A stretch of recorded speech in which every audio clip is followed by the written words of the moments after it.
Arcadian Vanguard presents The Wrestling News in your daily wrestling newscast for Friday, January 13th, 2023.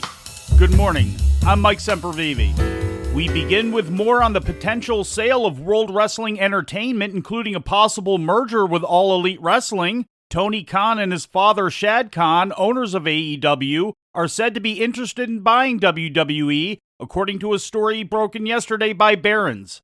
Although Saudi Arabia's Public Investment Fund is mentioned as a more likely buyer, as has previously been reported, the Barron's story indicated that the Khan family is among the potential interested buyers, which also includes streaming platforms like Netflix, media corporations like Disney and Comcast, and entertainment holding companies like Endeavor, the owners of the UFC. CNBC confirmed the report last night, stating that the Khans have interest in merging AEW and WWE, which could involve partnering with an outside strategic media company to share the intellectual property. No actual talks are said to have taken place between AEW and WWE, but CNBC indicated that the Khans would be open to keeping WWE Executive Chairman Vince McMahon on board in some capacity should a merger occur. In a related story, WWE has brought on more outside advisors to help assist with an upcoming sale, according to an official press release yesterday.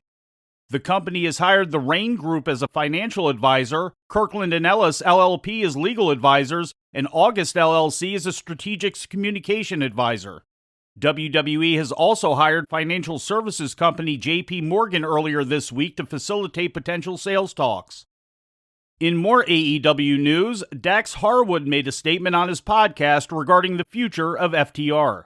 We have asked and been granted the next few months off of television so we can sit back, reflect, decide, let our bodies heal, and figure out what we are going to do for the next few years, because whatever we decide to do next will be the absolute last thing we do, period.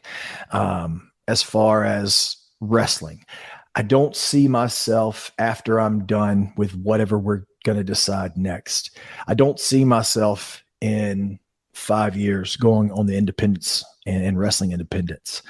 I don't see myself working in 5 years, a Japan tour or a Mexico tour, or traveling around the world and wrestling all over places.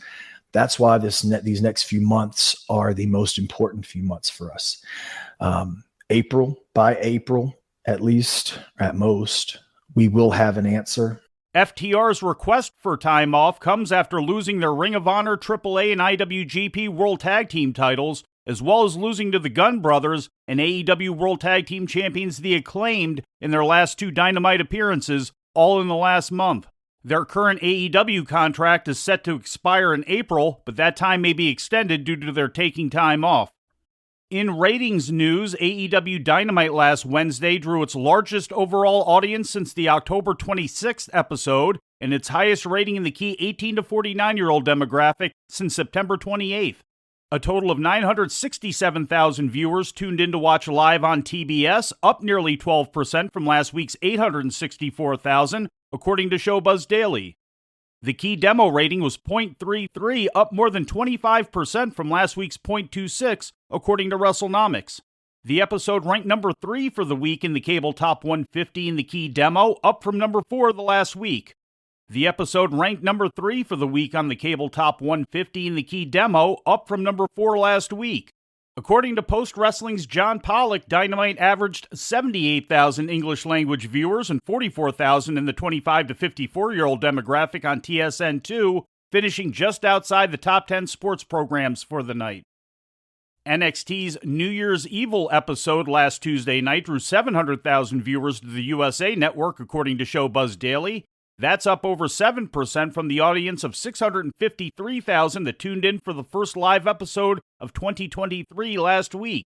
The rating in the key 18 to 49-year-old demographic was down, however, dropping from .16 last week to .15 for this week's episode, according to WrestleNomics. The .15 rating represents 202,000 viewers. The show ranked number 17 for the week in the key demographic on the cable top 150, up from number 31 last week. The show averaged 77,000 English language viewers in Canada, with 32,000 of them in the 25 to 54-year-old demographic on Rogers Sportsnet 360, according to Post Wrestling. Post also reports that Monday Night Raw on SN 360 averaged 240,300 English language Canadian viewers, with 112,800 of them in the 25 to 54-year-old demographic. In unfortunate news from outside the ring, former WWF World Champion superstar Billy Graham started on kidney dialysis yesterday, according to a Facebook update from his wife Valerie, in the latest in a series of emergency treatments since first being hospitalized last Friday with an ear infection that spread to parts of his skull.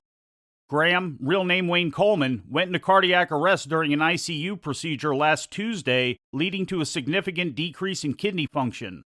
He has been treated for fluid in his lungs and is on a series of antibiotics to combat the infection, according to more information released by his wife. We will keep you updated on Graham's condition. Superstar Billy Graham is the earliest living world champion in WWE's title lineage, having held the belt for 9 months, from 1977 into 1978. Turning to Japan, Shun Skywalker defeated Yuki Yoshioka in 28 minutes and 39 seconds to begin his second reign as Dragon Gate's Open the Dream Gate champion. The match served as the main event of the company's Open the New Year Gate show yesterday inside Tokyo's Korakuen Hall. Yoshioka had made 4 successful title defenses during his 166-day reign with the company's top championship. And in a correction from yesterday, during our AEW Dynamite report, we mistakenly stated that AEW was making its debut at the Kia Forum in Los Angeles. That is untrue, as AEW ran the building on June 1st, 2022, and then followed up 2 days later with Rampage at the Toyota Center in Ontario, California. We regret the error. And before we leave you today, we'd like to remind you that however you consume your content, you can find the wrestling news 24 hours a day and 7 days a week across social media. On Twitter, follow us at Wrestling News AV. Our Facebook page is also Wrestling News AV. The Wrestling News can also be found on the Arcadian Vanguard YouTube page. And for those who utilize Amazon Echo devices, just tell Alexa to play the Wrestling News podcast. And remember to make sure you add podcast at the end. Once again, for daily updates, breaking news, and more, follow the Wrestling News across social media. And that's the news for today. If anything happens, we will be here to tell you about it. No clickbait, no paywall, just the Wrestling News.